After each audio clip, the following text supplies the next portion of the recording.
Welcome guys. आज के video में हम लोग क्लास 12 फिजिक्स का चैप्टर नंबर 10 यानी कि वेव ऑप्टिक्स उसको स्टार्ट करने वाले हैं इस वीडियो में। और इस चैप्टर में जो भी चीज़ हम पढ़ाएंगे उसका मेरे द्वारा खुद से लिखा गया हैंड रिटन पीडीएफ नोट्स आप फ्री में चाहो तो डाउनलोड कर सकते हो। उसके लिए बस आपको हमारा जो ऐप है प्ले स्टोर से उसको डाउनलोड करना है, फिजिक्स बाय एम अनवर्ड के नाम से, जिसको आप एम अनवर्ड भी लिखोगे प्ले स्टोर पे तो आपको मिल जाएगा। ठीक है। और साथ ही साथ एक बात और बता देना चाहेंगे, अगर आपको फिजिक्स में किसी भी प्रकार का कोई भी टॉपिक में कोई दिक्कत होता है तो आप उस टॉपिक का अगर रिटर्न सॉल्यूशन चाहते हो तो गूगल पे आप सर्च कर सकते हो। फॉर एक एग्जांपल के लिए जैसे आपको वेब फ्रंट समझना है तो आप सर्च कर सकते हो गूगल पे कि वेब फ्रंट बाय एम अनवर्ड, तो आपको रिटर्न फॉर्मेट में भी सारा चीज मिल जाएगा। ठीक है। प्ले स्टोर से हमारा ऐप भी जरूर डाउनलोड कर लेना, वहाँ पे पेड क्लासेस वगैरह भी चलता है और हाँ पीडीएफ नोट्स वगैरह फ्री वगैरह में टेस्ट सीरीज सब कुछ आपको फ्री में मिलेगा।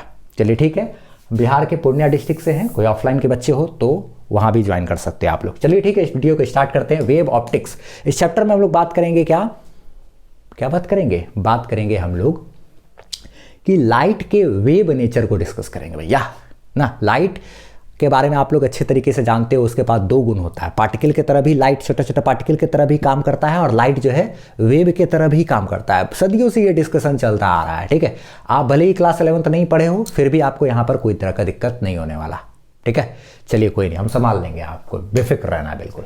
चलिए ठीक है, तो स्टार्ट करते हैं। लाइट के पास दो नेचर है, पार्टिकल वाला भी नेचर है और वेव वाला भी नेचर है, तो उसमें वेव वाले नेचर को डिस्कस करेंगे। ठीक है। शुरू में न्यूटन वगैरह का कहना था कि लाइट जो है भैया वो मेरा पार्टिकल की तरह होता है, लेकिन बहुत सारा साइंटिस्ट लोग आया जिसका कहना था कि नहीं भैया लाइट जो है वो वेव की तरह होता है। फिर आइंस्टीन ने इस बात को क्लियर किया कि भैया लाइट जो है वो पार्टिकल भी है वेव भी है, डिपेंड करता है कि आप किस प्रकार का एक्सपेरिमेंट वगैरह उसको साथ कर रहे हो। ठीक है। तो हम लोग लाइट के वेव वाले गुण को बात करेंगे इस चैप्टर में, वेव ऑप्टिक्स के बारे में। ठीक है। वेव ऑप्टिक्स को अच्छे तरीके से चाहो तो आप डिफाइन कर सकते हो। क्या लिख सकते हैं कि it is a branch of physics in which we study about wave nature of light. Light जो है हमारा पार्टिकल की तरह भी काम करता है और वेव की तरह भी काम करता है, लेकिन हम लोगों को वेव वाले गुण को डिस्कस करना है, पार्टिकल वाले गुण को नहीं। इस चैप्टर में लाइट के पार्टिकल वाले गुण को नहीं बल्कि वेव वाले गुण को डिस्कस करना है। तो ये आपका पहला स्क्रीनशॉट बनेगा। ठीक है भैया, इसका स्क्रीनशॉट ले लीजिए। ठीक। तो बात हम लोगों ने यही जाना कि लाइट के पास दो गुण है, डुअल नेचर है, पार्टिकल की तरह भी काम करता है छोटा छोटा और वेव की तरह भी काम करता है, इलेक्ट्रोमैग्नेटिक वेव। ये वाला चैप्टर भी है, आपने शायद पढ़ा होगा चैप्टर नंबर 8 या फिर 11 पे थोड़ा बहुत डिस्कसन हुआ होगा। रे ऑप्टिक्स में भी मैंने डिस्कस किया था ये चीज़ कि लाइट के पास दो गुण होता है ना, पार्टिकल की तरह भी वेव की तरह भी। तो वेव वाले गुण पे बात करेंगे। आखिर ये वेव क्या है ना, दिमाग में सवाल उठता है अगर आपने अच्छे से 11th नहीं पढ़ा है तो चलिए एकदम पूरे बेसिक से हम लोग आगे बढ़ते हैं। चलिए समझते हैं वेव क्या होता है। What is a wave? Wave एक तरह का डिस्टर्बेंस है या जो कि जैसे अगर आपने कभी इमेजिन किया होगा कि अगर पानी में एक छोटा सा बूंद या कोई पत्थर आप गिराते हो तो देखो तो इस तरीके से डिस्टर्बेंस आगे जाता है और लास्ट में अगर यहाँ पर कोई तरह का पत्ता वगैरह है, ठीक है, तो उस पत्ता को आपने देखा होगा कि वो हिल रहा है इस तरीके से। ठीक है। कोई पत्ता वगैरह अगर किनारे पे होगा तो वो क्या हो रहा है, हिल रहा है। यानी पत्थर हमने यहाँ गिराया लेकिन यहाँ का पत्ता सब हिलने लगा, इसका मतलब उस पत्ते तक यहाँ से एनर्जी गई तभी तो वेव एक तरह का भैया क्या कहते हैं, एक तरह का एक और डिस्टर्ब कर दिया ना, एक तरह का डिस्टर्बेंस की वजह से आया ना, रस्सी है ऐसे करके डिस्टर्ब कर दिए तो डिस्टर्बेंस आगे तक गया जो अपने साथ एनर्जी लेके गया ना। यहाँ पर भी देखो पानी एकदम इसको स्थिर रखेंगे तो एकदम शांत रहेगा, तो यहाँ पे डिस्टर्बेंस किया तो डिस्टर्बेंस। वेव एक प्रकार का डिस्टर्बेंस है जो अपने साथ साथ एनर्जी और मोमेंटम को एक जगह से दूसरी जगह तक लेकर के जाता है। ठीक है। तो हम लोग ये बात करेंगे, ये हो जाएगा हमारा पेज नंबर 2। ठीक है।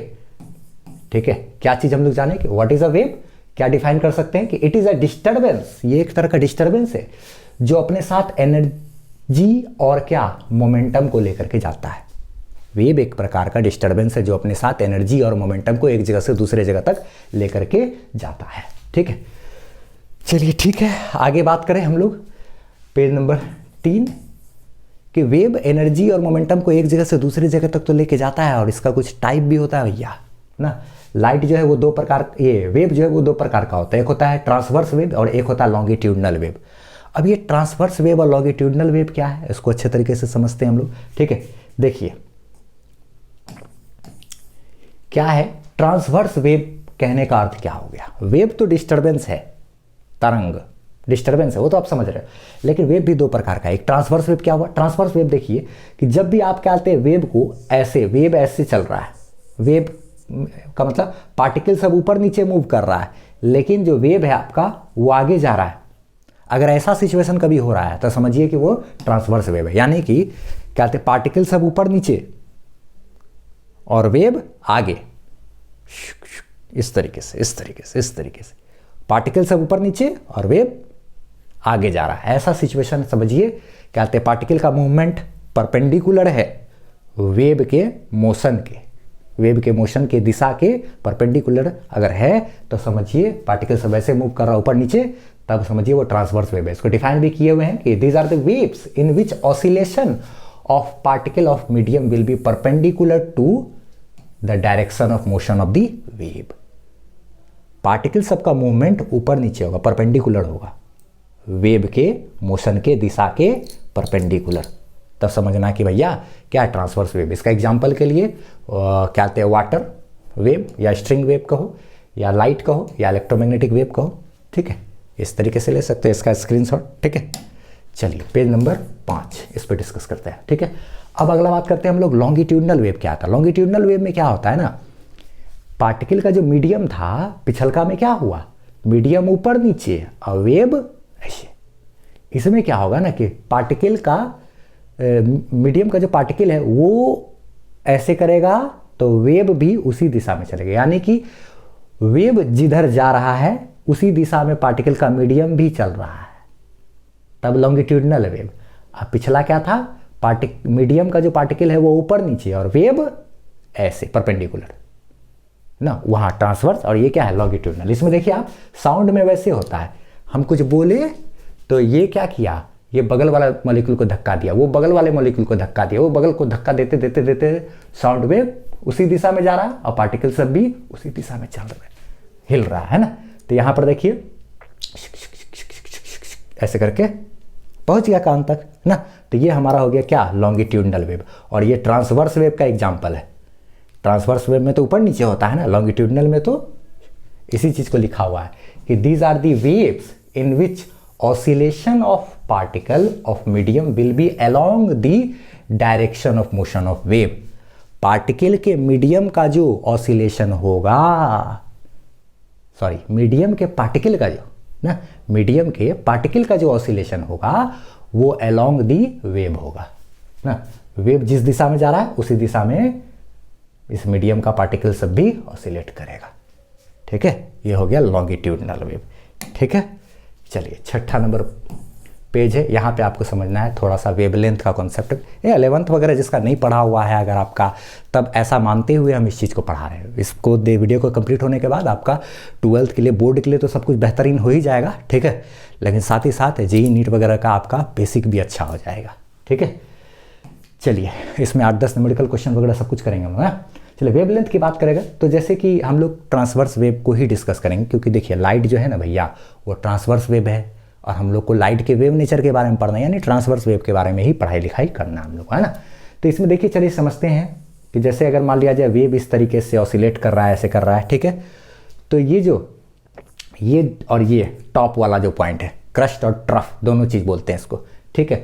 तो दो टॉप वाला जो पॉइंट है, इस दो टॉप वाले पॉइंट के बीच का जो लंबाई होगा उसी को हम लोग बोलेंगे क्या, वेवलेंथ, और लैम्डा से सूचित करेंगे, डिनोट करेंगे। अगर हमको क्या कहते हैं यहाँ और यहाँ दो ट्रफ जो है, ये दोनों के बीच का अगर डिस्टेंस चाहिए, ये भी हमारा क्या होगा लैम्डा, यानी कि एक वेवलेंथ। और क्या, यहाँ से यहाँ तक, यहाँ से यहाँ तक भी बोलेंगे तो ये मेरा क्या एक कंप्लीट हो जाएगा ना, जो जहाँ पर है यहाँ से यहाँ तक एक लैम्डा। अच्छा, इसमें यहाँ से लेके क्या बोलते हैं कहाँ तक, यहाँ तक देखो तो एक लैम्डा, ठीक है। इसको ज़रा अच्छे से फिर से हम कर देते हैं, ठीक। देखिए समझिए बात को, समझिए बढ़िया से। क्या बोलते हैं, टॉप से टॉप के बीच का डिस्टेंस एक लैम्डा, एक वेवलेंथ, डाउन से डाउन एक वेवलेंथ, ठीक है, ठीक। अच्छा, यहाँ और यहाँ कंप्लीट हुआ ना ये वेवलेंथ, ठीक है। तो दो क्रस्ट के बीच का दूरी वेवलेंथ कहलाता है, दो ट्रफ के बीच का दूरी भी क्या कहलाता है, वेवलेंथ कहलाता है। इन दोनों पॉइंट को ट्रफ बोलते हैं, इसको ट्रफ बोलते हैं, इसको क्रस्ट बोलते हैं, इसको क्रस्ट बोलते हैं, ठीक है। तो ऐसे करके ध्यान रखना, टॉप टॉप वेवलेंथ, वेवलेंथ, ठीक है। कोई नहीं, स्क्रीनशॉट ले लेना है इसका, ठीक है। चलिए अब आगे हम लोग कॉन्सेप्ट ऑफ फेज पे बात करेंगे, ठीक है। तो देखिए फेज का कॉन्सेप्ट आपको समझना है, ठीक। क्या होता है उसको अच्छे तरीके से हम लोग डिस्कस कर लेते हैं। यहाँ पे हम लोग ये हमारा कहते हैं पेज नंबर 7 जो है वो ये बनेगा, है ना।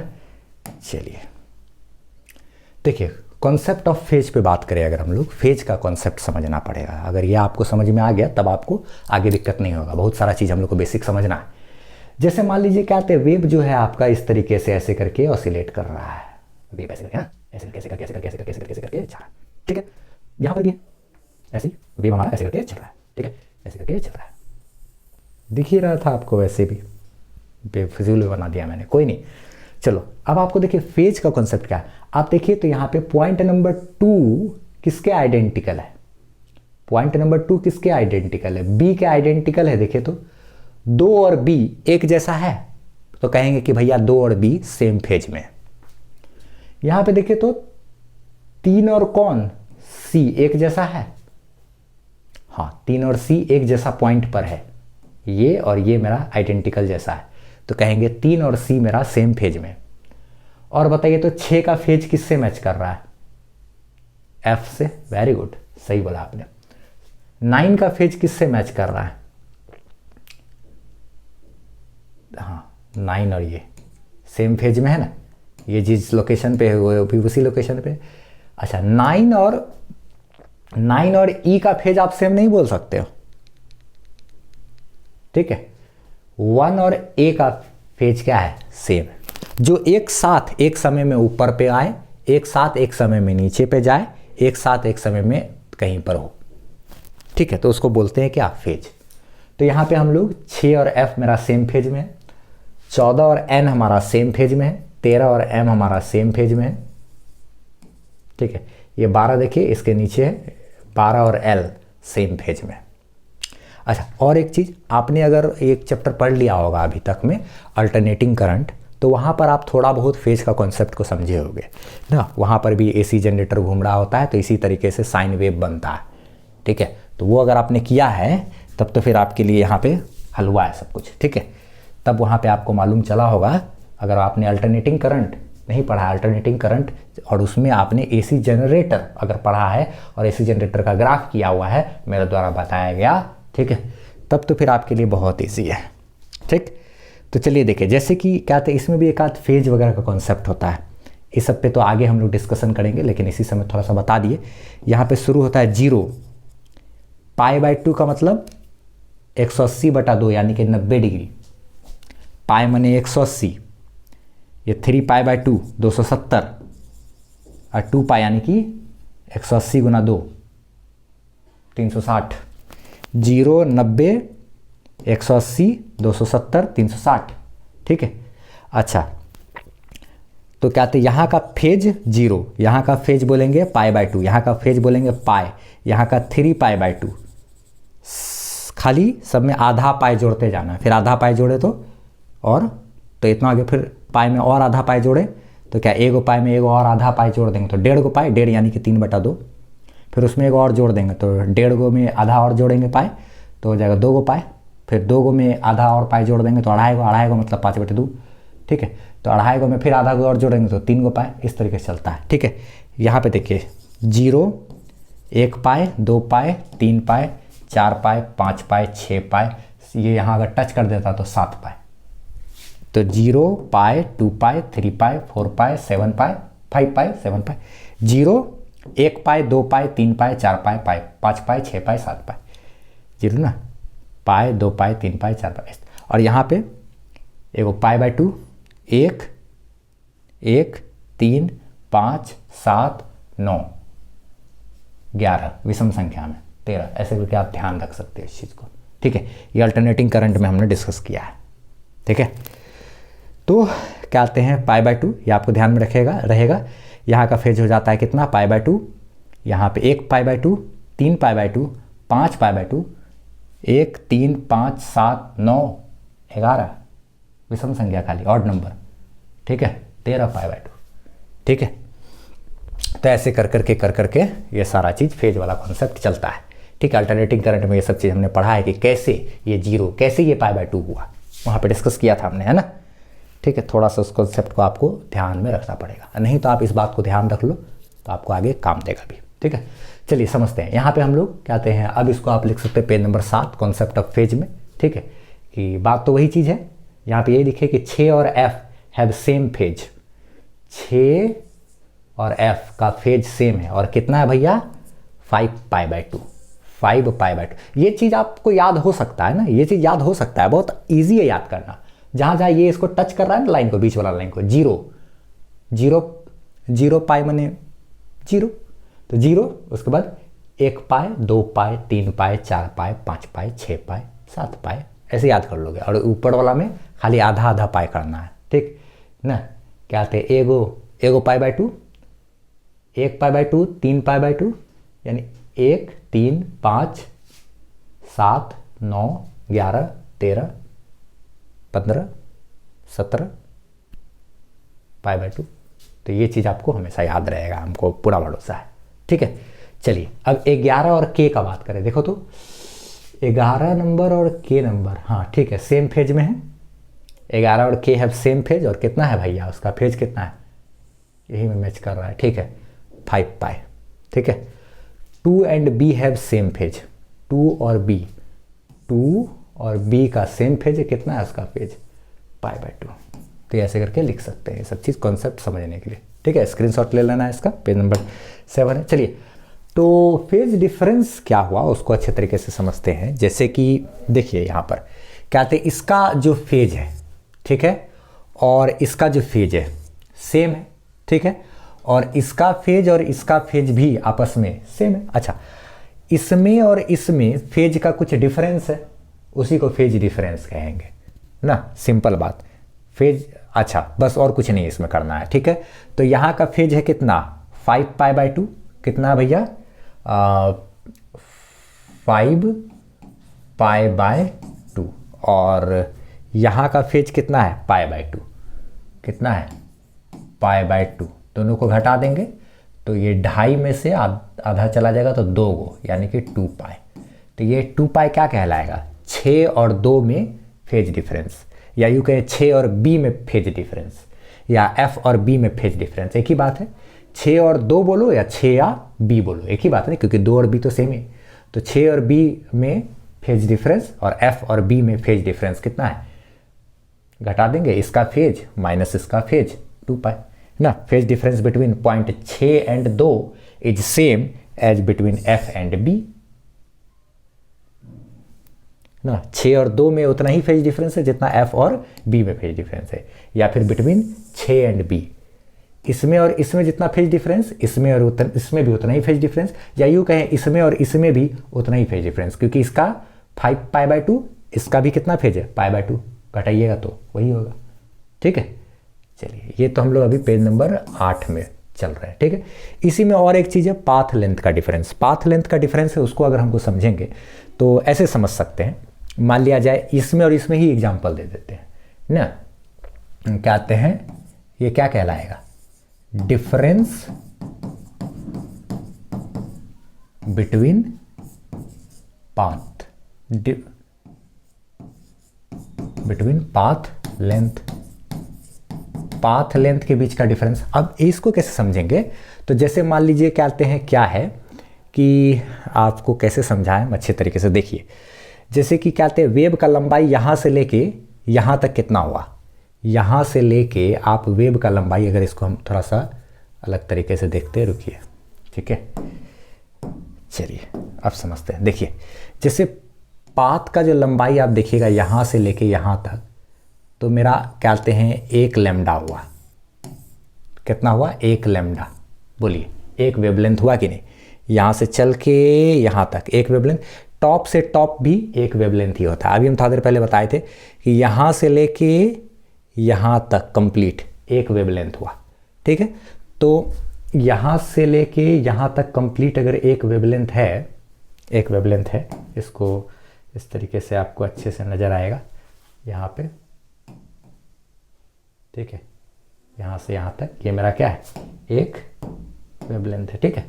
तो यहाँ से यहाँ तक 1 वेवलेंथ हो गया। अच्छा ठीक, अब क्या कहते एक और पॉइंट लेते हैं, यहाँ से क्या कहते हैं, मान लीजिए यहाँ तक 1 वेवलेंथ और एक और ये 2 वेवलेंथ है कि नहीं, यहाँ से यहाँ तक एक और यहाँ से यहाँ तक एक, यानी कि 2 लैम्डा है कि नहीं। ठीक है, तो अब आपको अगर पूछेगा कि बाबू क्या कहते हैं ये जो पॉइंट नंबर 5 है इसमें और ये पॉइंट नंबर ई है इसमें, बताइए पाथ लेंथ का डिफरेंस कितना है।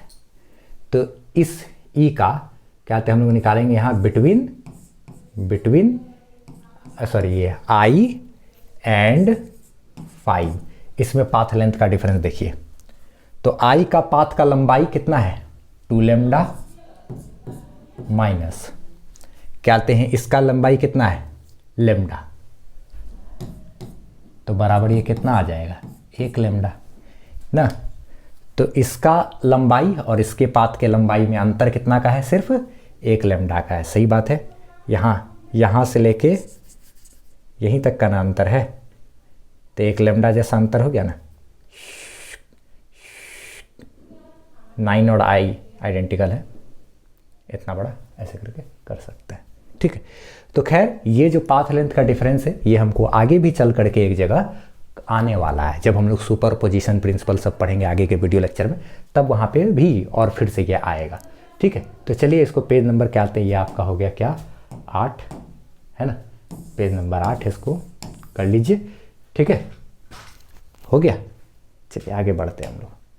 PDF नोट्स ले लेना है, फिजिक्स बाय मनोड प्ले स्टोर से ऐप है वहाँ से। तो चलिए वेव फ्रंट अब क्या होता है उसको समझते हैं। वेव फ्रंट क्या हुआ, जैसे कि मान लिया जाए वही पानी डाले ना यहाँ पे, तो ये सब वेव एक तरह से ऐसे करके ट्रेवल कर रहा है ना।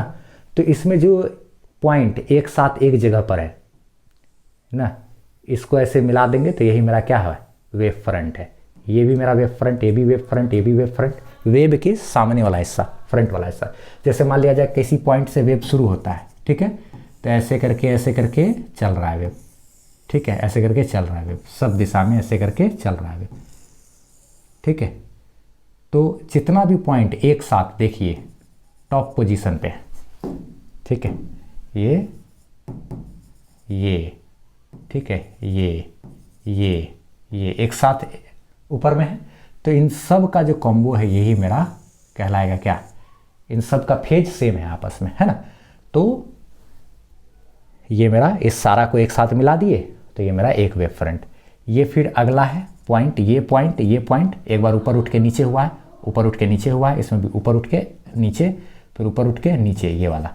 तो ये सारा पॉइंट का फेज सेम है, तो इसको मिला देंगे तो ये मेरा अगला वेव फ्रंट कहलाएगा। ठीक है, तो चलिए देखिए अगला इसको अच्छे तरीके से डिफाइन कर लेते हैं, फिगर से समझेंगे। वेव फ्रंट ये आपका पेज नंबर 9 हो जाएगा। ठीक है, पेज नंबर कौन सा 9।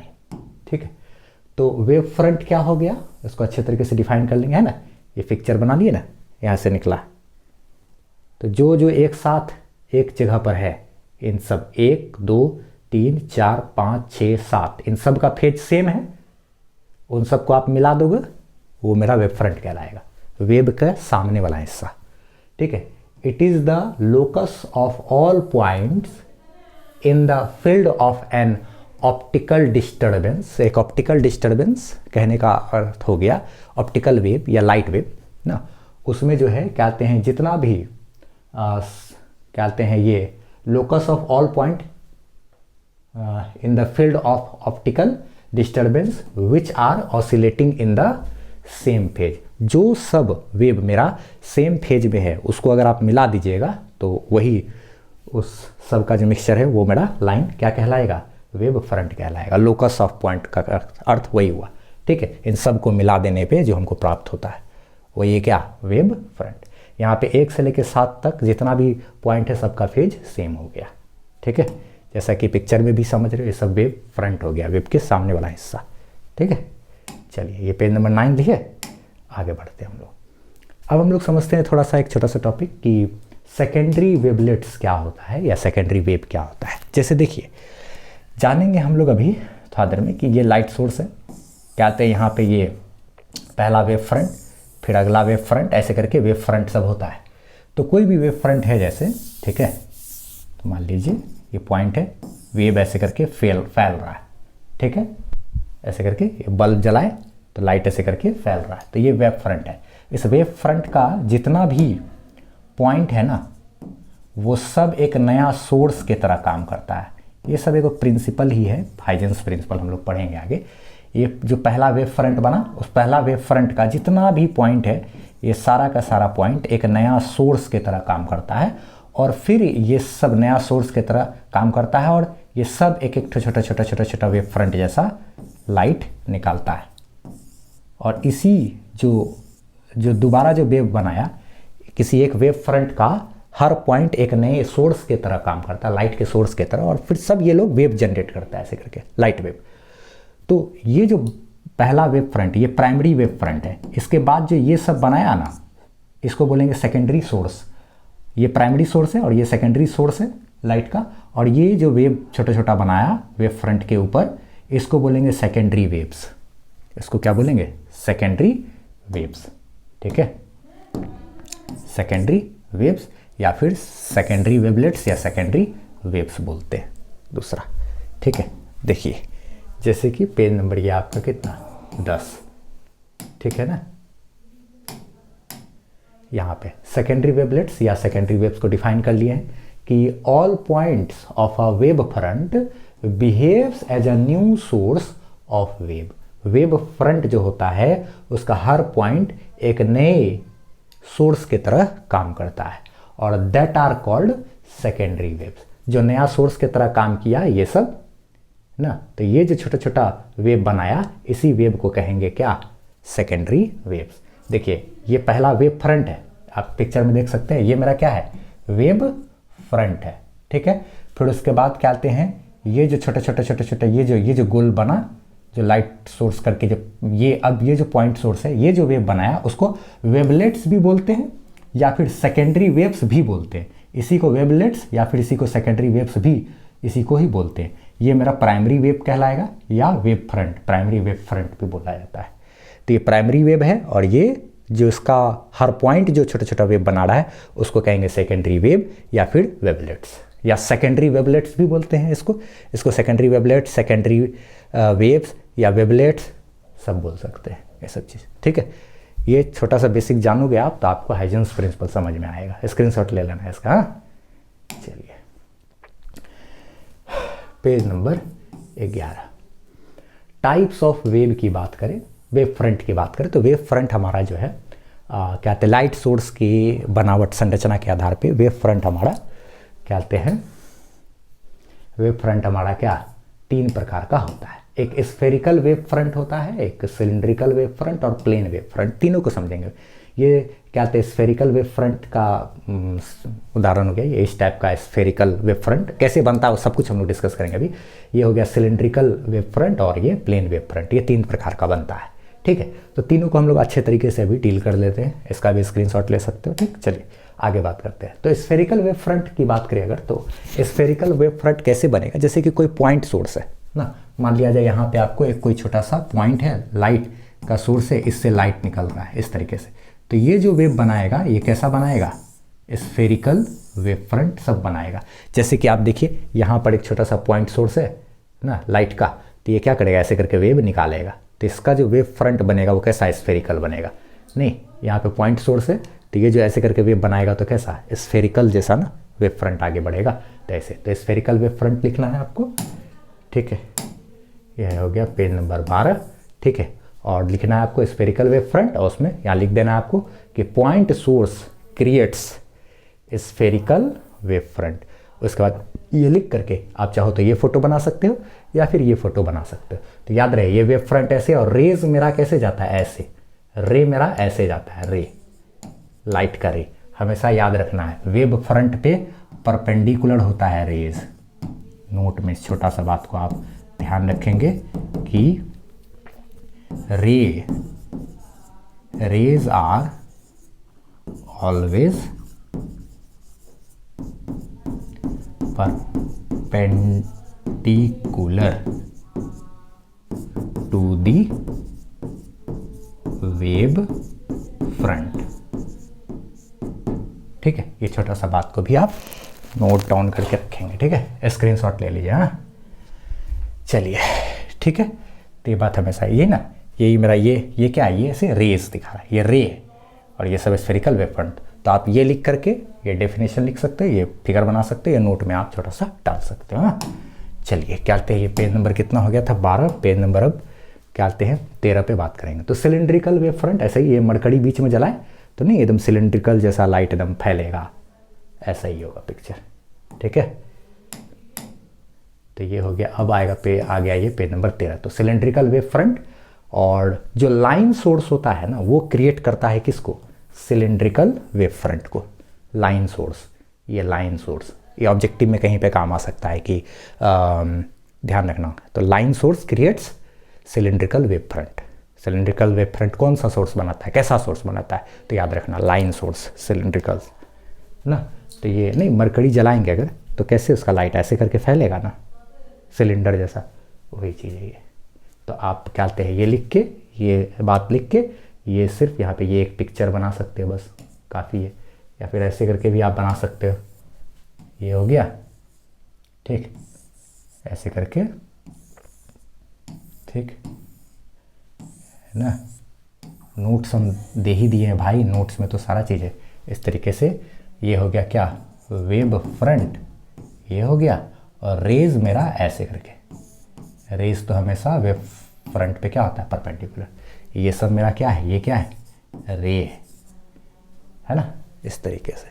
तो यहाँ पर भी आप कोई पिक्चर बना सकते हो, ये मेरा रे हो गया और ये क्या है, वेव फ्रंट हो गया, ठीक है। इसका भी स्क्रीनशॉट ले लीजिए, ठीक।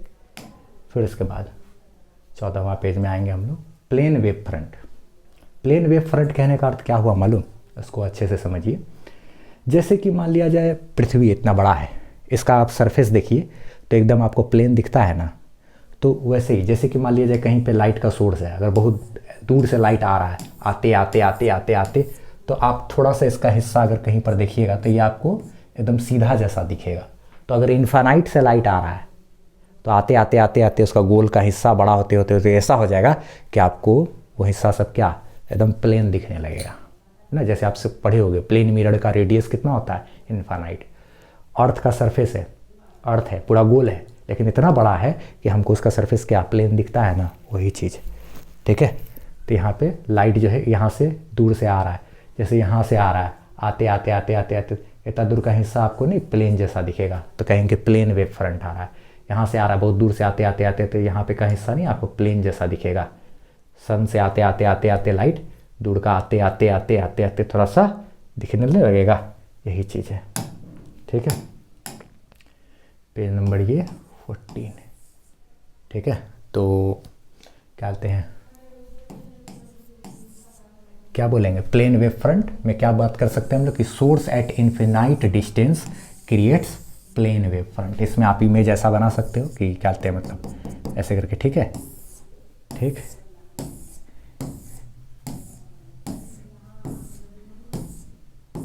न ये हमको क्या, ये नहीं दिखेगा, प्लेन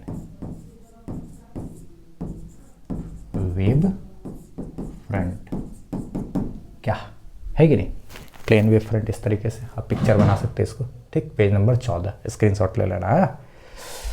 चलिए आगे बात करते हैं हम लोग, हाइजेंस प्रिंसिपल क्या होता है। 3 को प्रिंसिपल है, छोटा छोटा बात है, क्या कहते हैं उसको हम लोग अच्छे तरीके से समझ लेते हैं। हाइजेंस प्रिंसिपल में क्या कहते हैं कि क्या क्या है बोला जा रहा है, और हम लोग सब कुछ पढ़ चुके हैं अब तक, बस उसी को हाइजेंस प्रिंसिपल में सजा लेंगे। हाइजेंस प्रिंसिपल में के अंतर्गत 3 बात आता है, उसको आपको नोट डाउन कर लेना है। पहला बात है क्या कि each point of a given wave front act as a secondary source of wave, the wavelets generated by it are secondary waves. मतलब यही चीज़ हम लोग जो सेकेंडरी वेव पढ़े थे ना, वही डेफिनेशन यहाँ लिखा हुआ है। मतलब जो वेव फ्रंट होता है ना, इस वेव फ्रंट का जो हर पॉइंट है एक नए सोर्स के तरह, लाइट के सोर्स के तरह काम करता है, और इसको हम लोग बोलते हैं सेकेंडरी वेव्स। इसको क्या बोलते हैं, सेकेंडरी वेव्स।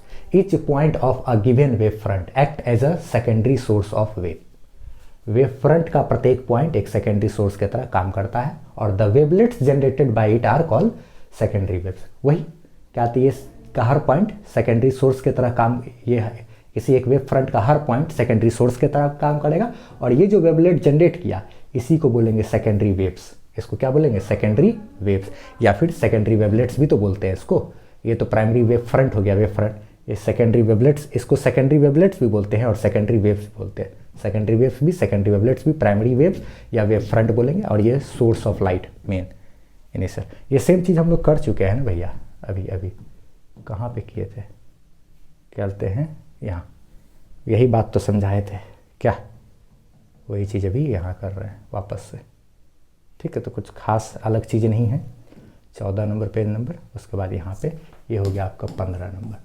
तो प्रिंसिपल, हाइजेंस प्रिंसिपल का पहला पॉइंट यही कहा कि वेव फ्रंट का हर पॉइंट एक नया सोर्स की तरह काम करेगा, और वो सब क्या कहते हैं, वो जो सोर्स होगा वो सेकेंडरी सोर्स होगा, और वो सब जो वेवलेट ये सब गोल गोल बनाएगा उसको सेकेंडरी वेव्स बोलेंगे।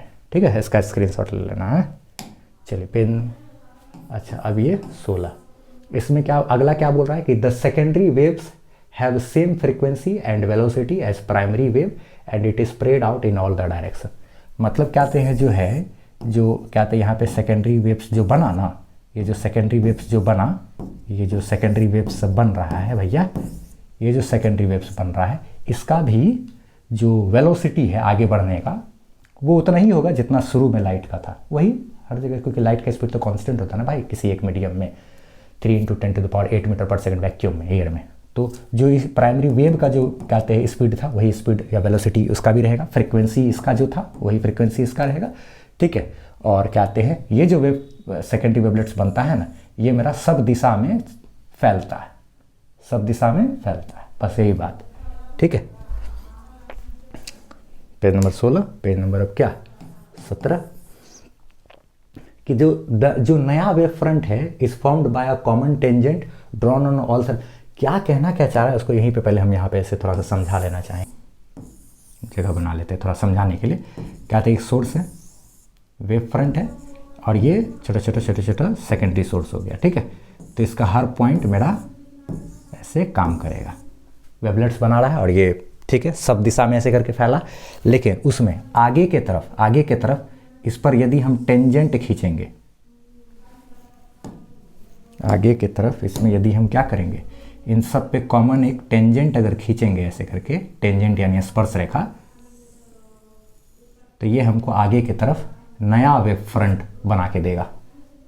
फिर इसका हर पॉइंट एक नए सोर्स की तरह काम करेगा, फिर इसका हर पॉइंट एक नए सोर्स की तरह काम करेगा। फिर उन सब पर यदि हम कॉमन टेंजेंट खींचेंगे तो फिर वो हमको नया वेव फ्रंट बना करके देगा, ऐसा होता चला जाएगा आगे की तरफ। ठीक है, तो यही चीज़ हमको यहाँ पे समझना है। 17 नंबर पेज में, the new wave front is formed by a common tangent drawn on all secondary wavelets in forward direction. ये जितना भी सेकेंडरी वेवलेट्स था ना, सेकेंडरी वेवलेट, इसमें आगे के तरफ एक कॉमन टेंजेंट ऐसे करके खींच दिए, स्पर्श रेखा सबको छुलाते हुए आगे की तरफ, तो वो एक नया हमको वेव फ्रंट देगा। ठीक है, the new wave front is formed by a common tangent, है ना, drawn on all secondary wavelets in forward direction. तो इन सभी सेकेंडरी वेवलेट्स के ऊपर एक कॉमन टेंजेंट आगे की तरफ खींचेंगे तो हमको नया वेव फ्रंट बना करके दे देगा। ये सब तो वेवलेट था, ये प्राइमरी वेव फ्रंट था, अब ये मेरा, ठीक है, ये सेकेंडरी है ना। ठीक है, फिर अगला ये वेव फ्रंट हो गया, सेकेंड वेव फ्रंट बना, फिर नया वेव फ्रंट बनते जाएगा, फिर इसका हर पॉइंट एक नए सोर्स की तरह काम करेगा, छोटा गोल गोल, फिर उन सब पे कॉमन टेंजेंट खींचेंगे तो फिर आगे की तरफ, तो इस तरीके से वेव फ्रंट आगे बढ़ता चला जाता है। तो ये हमारा तीनों हो गया क्या, हाइजेंस प्रिंसिपल, पहला ये, दूसरा ये और तीसरा ये, तीनों को याद रखना है, VBI ये भैया। ठीक है, चलिए कहते हो गया। चलिए ये सारा चीज़ तो हमको ख़त्म हो गया, कहते थ्योरी जितना आज पढ़ाना था वो हमारा कंप्लीट हो चुका है। अब हम लोग जो है सिर्फ न्यूमेरिकल क्वेश्चन 8-10 करेंगे, यानी कि या फिर छोटा क्वेश्चंस वगैरह करेंगे। तो चलिए हम लोग स्टार्ट करते हैं। ठीक है, तो चलिए पहला क्वेश्चन देखते हैं। इसमें क्या कह रहा है कि लाइट जो कि डाइवर्ज हो रहा है पॉइंट सोर्स से, ठीक है, वो तो उसका जो वेव फ्रंट होगा वो कैसा होगा, स्फेरिकल होगा, इंटेंसिटी डिक्रीज करेगा जो कि डिपेंड करेगा डिस्टेंस के स्क्वायर पे, उसके इनवर्सली प्रोपोर्शनल होगा, वेव फ्रंट पैराबोलिक, ये सब सारा ऑप्शन दिया हुआ है। ठीक है, तो अगर लाइट हमारा, हम लोग पढ़ चुके हैं कि लाइट डाइवर्ज कर रहा है पॉइंट सोर्स से, यानी कि पॉइंट सोर्स है, तो पॉइंट सोर्स है तो इस तरीके से वेव फ्रंट आगे बढ़ता जाएगा ना। तो वेव फ्रंट हमारा कैसा होगा भैया, स्फेरिकल वेव फ्रंट होगा। हम लोग पढ़ चुके हैं कि the wave front is spherical for क्या, point source. Point source create spherical wave front, अभी थोड़ा देर पहले पढ़े थे। अच्छा, और एक बात इसमें ध्यान रखना है कि इंटेंसिटी जो है वो डिक्रीज करेगा भैया। हाँ, जैसे जैसे यहाँ पे कोई बल्ब है, जैसे जैसे दूर जाएंगे तो रोशनी जो है वो धीरे धीरे कम होगा ना, सही बात है, और वो प्रोपोर्शनल होता है to the square of the distance के, सही बात है। इंटेंसिटी जो होता है ना लाइट का, उसका फॉर्मूला होता है power divided by 4 pi R square, ठीक है। तो इंटेंसिटी और डिस्टेंस में इन्वर्सली प्रोपोर्शनल का रिलेशन होता है, intensity inversely proportional to square of the distance. तो सही बात है, डिस्टेंस के स्क्वायर के प्रोपोर्शनल होगा और घटेगा, तो ए और बी दोनों से, इसलिए आंसर हम लोग ये करेंगे, ठीक है। इसलिए हम लोग क्या करेंगे, ये आंसर हो जाएगा, ठीक है। इसका स्क्रीनशॉट ले लेना है, ठीक। अगला क्वेश्चन देखते हैं। अगला क्वेश्चन में क्या आते हैं, क्या बोल रहा है ये, ठीक। पेज नंबर हमारा ये 19 हो गया, ठीक है। इसमें क्वेश्चन क्या बोल रहा है कि लाइट सोर्स जो है pledge at the focus of a concave mirror, तो रिफ्लेक्टेड वेव फ्रंट कैसा होगा। कॉनकेव मिरर है, ठीक है, इसके फोकस पे यहाँ पे हम लोग लाइट के सोर्स को रखे हैं, तो कहते हैं जो रिफ्लेक्ट करेगा ना वेव फ्रंट वो किस टाइप का होगा। तो यहाँ पे अगर कहते हैं लाइट को रखे हैं तो टकरा के तो वो ऐसे करके लाइट जाएगा पैरेलल, फोकस पे अगर रखते हैं तो वो पैरेलल चला जाता है, ये सब तो आप जानते हैं, रे ऑप्टिक्स से पढ़ चुके हैं। तो यहाँ पर कहते हैं वेव फ्रंट, अगर इसके हिसाब से वेव फ्रंट तो रे पे परपेंडिकुलर होता है ना, रे पे तो परपेंडिकुलर होता है, तो इस तरीके से वेव फ्रंट आया, ठीक है। टकरा के वैसे जाने का मतलब वेव फ्रंट ऐसे करके पैरेलल गया होगा, ऐसे प्लेन वेव फ्रंट होगा तब ना, रे मेरा ऐसे करके गया, क्योंकि रे को तो वेव फ्रंट के ऊपर परपेंडिकुलर होना है, यानी कि रे ऐसे है तो ठीक इसी के परपेंडिकुलर में वेव फ्रंट होगा, यानी कि प्लेन वेव फ्रंट जाएगा। तो कैसा वेव फ्रंट होगा, ये प्लेन वाला, ठीक है। ये 19 नंबर पेज हो गया, ठीक। 20 नंबर, इसको भी ध्यान में रखना है, इससे रिलेटेड क्वेश्चन अभी आगे हम लोग करेंगे, ठीक है। इसमें क्या बोल रहा है कि plane wave front is parallel through a convex lens, then the refractive wave front will converge at क्या, यानी कि कन्वेक्स लेंस है, क्वेश्चन में बोल रहा है कि एक कन्वेक्स लेंस है, ठीक है। इससे अगर एक प्लेन वेव फ्रंट ऐसे करके पास करता है तो फिर जो कन्वर्ज होने वाला जो है, जो वेव फ्रंट इससे बाहर निकल के जो कन्वर्ज होगा वो कहाँ पे कन्वर्ज होगा। तो प्लेन वेव फ्रंट आने का मतलब हो गया रे ऐसे करके पैरेलल आ रहा है, यही ना बात हुआ। और ऐसे आने का मतलब प्लेन वेव फ्रंट का मतलब, अभी प्लेन वेव फ्रंट ऐसे आने का मतलब रे, ये प्लेन वेव फ्रंट है तो रे ऐसे करके प्लेन वेव फ्रंट पे परपेंडिकुलर, यानी कि रे ऐसे आ रहा होगा पैरेलल प्रिंसिपल एक्सिस के, तो वो कहाँ पे कन्वर्ज होता है, वो सब फोकस पे ही ना। तो वो कहाँ पे कन्वर्ज होगा, आकर के फोकस पे, फोकस ऑफ द लेंस पे कन्वर्ज होगा, ठीक है। ये क्या कहते हैं, हमारा हो गया पेज नंबर कितना, 20, ठीक है। पेज नंबर 21 पे बात करते हैं। ये है कि when light passes from air से ग्लास में जा रहा है, एयर से ग्लास में लाइट जा रहा है, तो यानी कि ध्यान रहे, कहते हैं रिफ्रैक्टिव इंडेक्स और वेवलेंथ में उल्टा रिलेशन होता है, या यूँ कहें वेवलेंथ और रिफ्रैक्टिव इंडेक्स में उल्टा रिलेशन होता है। एयर का रिफ्रैक्टिव इंडेक्स कम होता है और ग्लास का रिफ्रैक्टिव इंडेक्स ज़्यादा होता है। तो एयर से ग्लास में गया यानी कि रिफ्रैक्टिव इंडेक्स बढ़ गया, एयर से ग्लास में गया यानी कि ज़्यादा रिफ्रैक्टिव इंडेक्स वाले में चला गया। तो रिफ्रैक्टिव इंडेक्स बढ़ेगा तो वेवलेंथ मेरा घटता है, इन वेवलेंथ और रिफ्रैक्टिव इंडेक्स में उल्टा संबंध होता है। तो वेवलेंथ क्या होगा इसका, इट्स वेवलेंथ डिक्रीजेस, ठीक है। चलिए 21 स्क्रीनशॉट लिए, पेज नंबर 22। इसमें क्या बोल रहा है कि रिफ्रैक्टिव इंडेक्स ग्लास का इतना दिया हुआ है, यानी कि क्या कहते हैं ग्लास के लिए रिफ्रैक्टिव इंडेक्स 1.5 दिया हुआ है।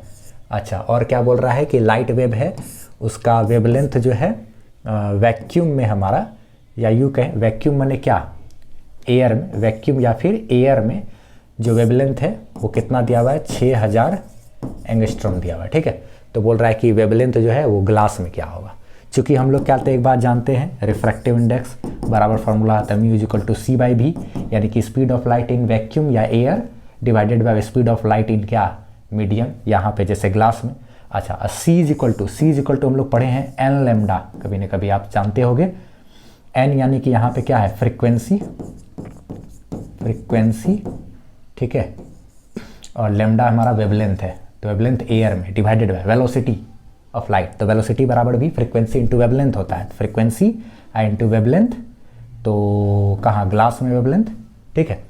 तो ऐसा लिख सकते हैं refractive index mu is equal to c by v, या c is equal to v n lambda, v is equal to v n lambda, speed of frequency medium मेरा क्या कहते हैं ग्लास हो चाहे एयर हो या कोई भी चीज़ हो, मीडियम बदलने से भी फ्रीक्वेंसी चेंज नहीं करता, तो फ्रीक्वेंसी दोनों में कांस्टेंट ऊपर ऊपर कट जाएगा, सिर्फ वेवलेंथ एयर में या फिर वैक्यूम में डिवाइडेड बाय क्या, वेवलेंथ मेरा ग्लास में। वैसे भी कुछ लोग अगर नहीं जानते तो एक फार्मूला ध्यान से सुनो, क्या कहते हैं रिफ्रैक्टिव इंडेक्स बराबर एक फार्मूला भी होता है, क्या कहते हैं वेवलेंथ वैक्यूम में या फिर वेवलेंथ एयर में डिवाइडेड बाय क्या, वेवलेंथ हमारा किसी मीडियम में। खैर चलिए, तो यहाँ पे रिफ्रैक्टिव इंडेक्स का मान दिया हुआ है, क्या कहते हैं 1.5 बराबर वेवलेंथ एयर में कितना है, एयर में यानी कि वैक्यूम में 6000 भागा वेवलेंथ हमारा ग्लास में हमको पता करना है। इसको इधर करते हैं, तो लैम्डा जी बराबर क्या, 6000 भागा 1.5। तो इसको सॉल्व कर लेंगे, पॉइंट उड़ाएंगे तो यहाँ 10 आएगा, ठीक है। तो 10 ऊपर चला जाएगा, 6000 गुना 10 भागा क्या 15, तो 5 से ये 3 बार में, 5 से ये 2 बार में कट गया, फिर 3 से ये 2 बार में कट गया, ठीक है। दो ना, ये हो गया क्या 4000 एंगस्ट्रॉम, ये हमारा क्या आंसर हो गया, ठीक है। ये पेज नंबर 22, इसका भी स्क्रीनशॉट ले लेना है, ठीक। अभी हम लोग इस वाले फार्मूला का यूज़ करेंगे ये आगे, रिफ्रैक्टिव इंडेक्स बराबर वेवलेंथ इन एयर बटे वेवलेंथ इन ग्लास या वेवलेंथ इन मीडियम, इस फार्मूला का यूज़ करेंगे अभी हम लोग, ठीक है। स्क्रीनशॉट लिए, चलिए पेज नंबर 23। इसमें क्वेश्चन में क्या बोल रहा है कि एक मोनोक्रोमेटिक लाइट है, यानी कि सिंगल कलर वाला लाइट है, रिफ्रैक्टेड फ्रॉम एयर से किसी मीडियम में जा रहा है, क्या कहते इधर एयर है और उससे किसी मीडियम में इंटर कर रहा है, एयर से किसी मीडियम में इंटर कर रहा है, ठीक है। तो सीधे जाने के बजाय नॉर्मल की तरफ मुड़ गया, तो आज इसका रिफ्रैक्टिव इंडेक्स जो है वो कितना है, n है, ठीक है। The ratio of the wavelength of the incident and refracted wave, incident wave और रिफ्रैक्टेड वेव का वेवलेंथ का रेशियो बताना है। तो इंसिडेंट तो एयर में है और रिफ्रैक्टेड तो किसी मीडियम में है, तो यानी कि वेवलेंथ एयर में बटे वेवलेंथ मेरा किसी मीडियम में, इसी रेशियो को बताना है। और ये रेशियो तो मेरा किसके बराबर होता है भैया, रिफ्रैक्टिव इंडेक्स, यानी कि n के बराबर। अभी हम लोग पढ़े थे वेवलेंथ एयर में बटे वेवलेंथ मीडियम में, वो रिफ्रैक्टिव इंडेक्स के बराबर हो जाता है, ये वाला मीडियम के। हमको यही निकालना, the ratio of wavelength of the incident और रिफ्रैक्टेड वेव। इंसिडेंट वेव का मतलब जब वेव हवा में है, रिफ्रैक्टेड वेव यानी कि जब वेव मीडियम में है। तो हवा में का वेवलेंथ बटे मीडियम का वेवलेंथ, ये तो रिफ्रैक्टिव इंडेक्स होता है, जिसको कि n लिख दिए। यही रेशियो तो निकालना, तभी हम थोड़ा रखते हैं रिफ्रैक्टिव इंडेक्स बराबर एयर में वेवलेंथ बटे ग्लास में या किसी मीडियम में, रिफ्रैक्टिव इंडेक्स बराबर वैक्यूम में या एयर में वेवलेंथ बटे क्या, मीडियम में वेवलेंथ, ठीक है। तो यहाँ पे इसलिए ये रेशियो मेरा कितना, इतना बटे इतना n, यानी कि क्या कहते हैं एयर में वेवलेंथ बटे मीडियम में वेवलेंथ, ये मेरा किसके n मने n तो कुछ नहीं, n को n/1 लिख सकते हैं। इसको रेशियो के टर्म में लिखेंगे तो कैसे लिखेंगे, n/1, ये मेरा क्या हो जाएगा आंसर, ठीक है। तो ऐसे करके लिख सकते हैं। चलिए स्क्रीनशॉट लीजिए इसका, ठीक। तो इसमें ध्यान रखना है कि वेवलेंथ एयर में बटे किसी मीडियम में बराबर होता है उस मीडियम के रिफ्रैक्टिव इंडेक्स के। ये चीज़ खाली सीखने को मिला यहाँ आपको सवाल से, ठीक है। पेज नंबर 24, 24 नहीं, पेज नंबर 24 आगे होगा। बोला क्या कि एक प्लेन वेव फ्रंट है जो कि कन्वेक्स लेंस से पास कर रहा है, तो उसके लिए एक रे डायग्राम बताइए। थोड़ा देर पहले भी हम लोग किए थे, क्या बोलते हैं यहाँ पे कन्वेक्स लेंस है, इससे प्लेन वेव फ्रंट आएगा तो ये यहाँ पे कन्वर्ज हो जाएगा। यही डायग्राम को खींचने के लिए बोल रहा है, सवाल में CBSE में पूछा हुआ क्वेश्चन है, ठीक है। बोला क्या कि एक प्रॉपर डायग्राम खींचना है कन्वेक्स लेंस से, इससे अगर प्लेन वेव फ्रंट ऐसे करके पास करेगा तो ये मेरा जो यहाँ पे कन्वर्ज होगा ना फोकस पे, यही एक डायग्राम खींचने के लिए बोल रहा है कि कन्वेक्स लेंस से प्लेन वेव फ्रंट को गुजार के दिखाइए रे डायग्राम की मदद से। तो ये था पेज नंबर 23, यहाँ पे बनेगा पेज नंबर 24, ठीक है। तो ठीक है, लो convex lens, plane wave front आएगा, इस पॉइंट पे फोकस पे कन्वर्ज होगा, इसी तरीके से हमको दिखाना है, ठीक है। स्क्रीनशॉट लिए, ये सब वेवलेंथ वाला ये चीज़ नहीं भी लिखोगे तो चलेगा, ठीक है। 24, अच्छा उसके बाद एक प्रॉपर डायग्राम हमको खींचना है जिसमें कि प्लेन वेव फ्रंट पास कर रहा है किसी प्रिज्म से, ठीक है। 25 नंबर, लो ये प्रिज्म है, प्लेन वेव फ्रंट ऐसे पास करेगा, ऐसे भी हो सकता था ये डायग्राम। हम लोग जानते हैं कि रे जो आता है वो ऐसे आ करके फिर ऐसे करके जाता है, तो प्लेन वेव फ्रंट मेरा ऐसे, ये भी फिगर हम बना सकते थे, आया मुड़ के ऐसे चला गया। NCERT में ये फिगर दिया हुआ है इसलिए ये फिगर बना दिए, ठीक है। 25 एक हमको प्रॉपर डायग्राम खींचना है जिसमें कि plane wave front concave mirror से रिफ्लेक्ट हो रहा है, ठीक है। Plane wave front concave mirror से रिफ्लेक्ट होगा, ठीक है। 26 नंबर कॉनकेव मिरर है, प्लेन वेव फ्रंट आया, टकरा के फोकस पे कन्वर्ज। जैसे कि कॉनकेव मिरर है, नहीं होता, इसमें क्या होता है, रे ऐसे करके आता और टकरा के कहाँ, फोकस पे चला आता है कि नहीं, यही ना होगा, यही ना होगा। तो इसमें प्लेन वेव फ्रंट ऐसे करके आया और टकरा के, और टकराने के बाद फिर क्या होगा, इसी पॉइंट पे ऐसे करके कन्वर्ज कर जाएगा फोकस पे। तो इस तरीके से बोला कि प्लेन वेव फ्रंट जब कॉनकेव मिरर से टकराएगा तो उसके लिए रे डायग्राम बना के दिखाइए। तो ऐसे रे डायग्राम आप बना सकते हैं, ठीक है। 26 से 27 नंबर में एक हमको प्रॉपर डायग्राम खींचना है जब प्लेन वेव फ्रंट जो है कॉनकेव लेंस से पास कर रहा हो, कॉनकेव लेंस से। तो ये पेज नंबर 27 हो गया, कॉनकेव लेंस है। तो इसमें तो प्लेन वेव फ्रंट आएगा तो ऐसे करके क्या होगा, ये पूरा फैलेगा, क्योंकि होता है ना भैया, इसमें क्या कहते हैं, रे डायग्राम आता है, रे अगर आएगा तो आके कहाँ ऐसे करके भागेगा, तब ना प्लेन वेव फ्रंट ऐसे आया तो उसके बाद फिर क्या, प्लेन वेव फ्रंट को ऐसे करके फैलेगा, फैल गया ऐसे करके ना, रे ऐसे आया फिर इधर उधर, ठीक है। स्क्रीनशॉट ले सकते हैं इसका। 28 नंबर पेज नंबर 28, ठीक है। इसमें सवाल क्या बोला था कि एक डायग्राम खींचना है वेव फ्रंट का कॉन्वेक्स लेंस के लिए, कॉन्वेक्स मिरर के लिए। तो कॉन्वेक्स मिरर में क्या होगा, टकरा के और उधर रिफ्लेक्ट बैक होगा ना, मिरर है अगर, तो इसके लिए आप खींच सकते हो इस तरीके से, ठीक है। तो इसमें अगर कोई भी पैरेलल रे आता है तो टकरा के क्या होता है, ऐसे करके फैल जाता है। तो प्लेन वेव फ्रंट ऐसे आ रहा है, आ रहा है, आ रहा है, आ रहा है, टकराने के बाद क्या होगा, फिर ऐसे करके फैलने लगेगा, आया फिर टकरा के फैला ना, बस यही सेम चीज़ होगा और क्या, ठीक है। यहाँ भी बना सकते थे, इस तरह से आया यहाँ पे और टकरा के ऐसे चला जाएगा, प्लेन वेव फ्रंट आ रहा, टकराया फिर ऐसे करके बैक चला गया, ये फिर इमेज बना देंगे। तो ये सब छोटा छोटा चीज़ है जो क्या कहते हैं आप कर सकते हो। इसका स्क्रीनशॉट लेना हो तो ये ले लो। 28 पेज नंबर 28 हो गया, ठीक है। उम्मीद करते हैं सारा चीज़ आपको समझ में आया होगा। कहीं कोई दिक्कत हो तो कमेंट सेक्शन में आप हमसे पूछ सकते हो, और ऐप हमारा ज़रूर डाउनलोड कर लेना प्ले स्टोर से। और व्हाट्सअप पर हमारा चैनल है, क्या कहते हैं, फिजिक्स बाय मनोड के नाम से, वो बहुत काम का चीज़ है। हो सकता है कभी बाई चांस यूट्यूब वगैरह ना रहा या कुछ भी चीज़ हुआ तो हम लोग उस माध्यम से कनेक्टेड रहेंगे, जिसका लिंक हम कमेंट सेक्शन में पिन अप कर देंगे, ठीक है, और डिस्क्रिप्शन वगैरह में भी दे देंगे। और हाँ, इस जर्नी में बाबू खर्चा वगैरह बहुत ज़्यादा होता है, थोड़ा बहुत अगर आप चाहो तो फाइनेंशियल हमको सपोर्ट थोड़ा कर सकते हो। QR कोड है हमारा, इसको स्कैन करके, ठीक है, और प्ले स्टोर से नोट्स वगैरह ले लेना। बाय, गुड लक, मिलते हैं नेक्स्ट वीडियो में।